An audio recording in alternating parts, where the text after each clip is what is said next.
Saya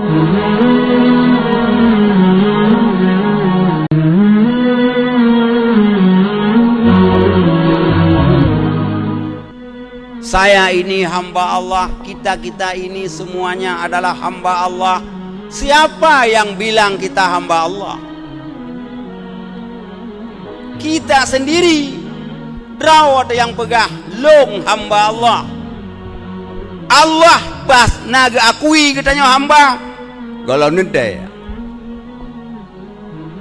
Berapa banyak orang yang mengatakan saya hamba Allah, ternyata dia hamba harta. Dumnale orang yang pegang lon hamba Allah, ternyata aji hamba setan. Dumnale orang yang pegang tulis mantang nan hamba Allah, padahal agaknya hamba nafsu. Siapa yang bilang kita hamba Allah? Kita sendiri. Draw dah pegang long hamba Allah. So pegang long. Kita yang hamba Allah tian. Kalau nende.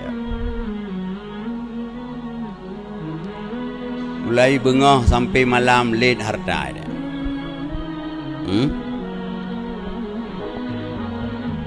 Boleh mang bengah kata pada. Bu bengah anak pada rumah. Dengan anak anak merempak. Anak mantang tengun. Perangkat. Baru pada bu bengah terdengar sebelah.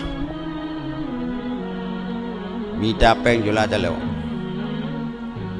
Lehuro mantang minta pek. Poh puat baju bucau ro. Nyamban sibuk. Malam poh terdengar 12 baru wo. Baju bu malam berjalan.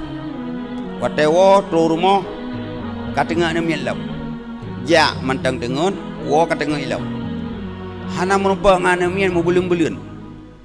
Pu sibuk minta pek.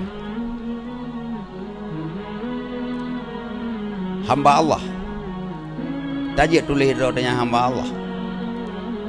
Semayang leho kedai bahasa, semayang asa ba mugrid, semayang mugrid ba isya, semayang isya ba subuh, semayang subuh ba poh leho.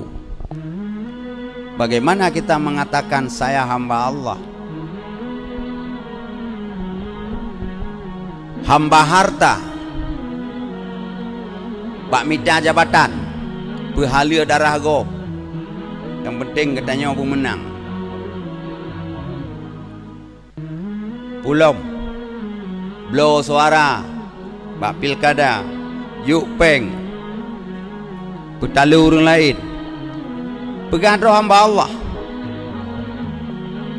Hamba apa itu? Hamba jabatan, hamba nafsu. Rasulullah sallallahu alaihi wasallam Allah yang pegang hamba Allah. Tanya yang pegang.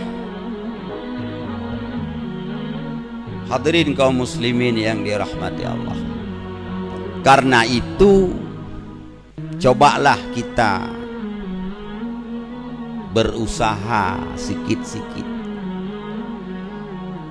untuk menyadarkan diri kita bahwa kita makhluk ciptaan Allah. Mari kita berkhidmat kepada Allah Subhanahu wa taala dengan penuh betul-betul memperhambakan diri kepada Allah.